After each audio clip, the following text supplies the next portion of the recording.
I'm Janet Treasure. I'm a consultant psychiatrist at the South London and Maudsley Hospital, and I'm a professor of psychiatry at King's College London. Bulimia nervosa is an illness in which is a compulsive urge to overeat large amounts of food, much more than anybody else usually eats. But at the same time, there is a fear of gaining weight, concern about weight and shape. And so the individual often uses a variety of extreme measures to try and compensate for the overeating. The most common is vomiting, self-inflicted, or using laxatives, using various drugs, stimulants, caffeine, or using a lot of exercise, or fasting for long periods.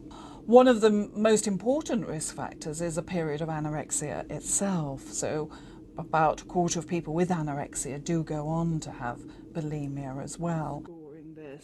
The most common symptoms that families might see would be a preoccupation with weight and shape issues, spending a long time getting dressed, changing into different clothes, asking for reassurance about weight or shape, or suddenly not going out because feeling too fat.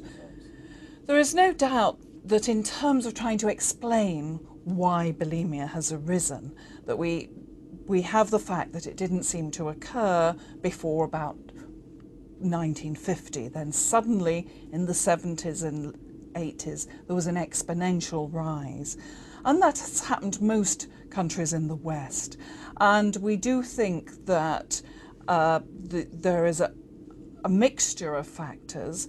So there is this culture in which palatable food is easily available and it's accessible and people can eat it on their own, in conjunction with a context where thinness is idealised. And so this tension between a striving for thinness in the context of plenty and accessibility seems to be what produces bulimia.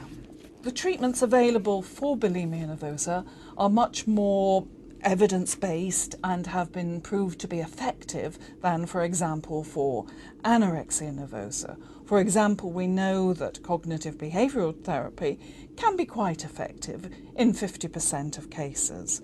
And some individuals can even have quite a good response to self-help approaches, reading books or getting CBT programs from the website, for example. There can be some problems with bulimia. It can damage the teeth, and the acid reflux from vomiting can mean that the teeth dissolve away and some teeth are capped. But other than that, most of the physical signs of bulimia do settle.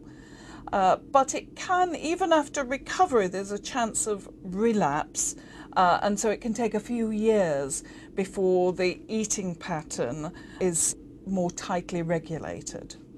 In terms of recovery, the sooner an individual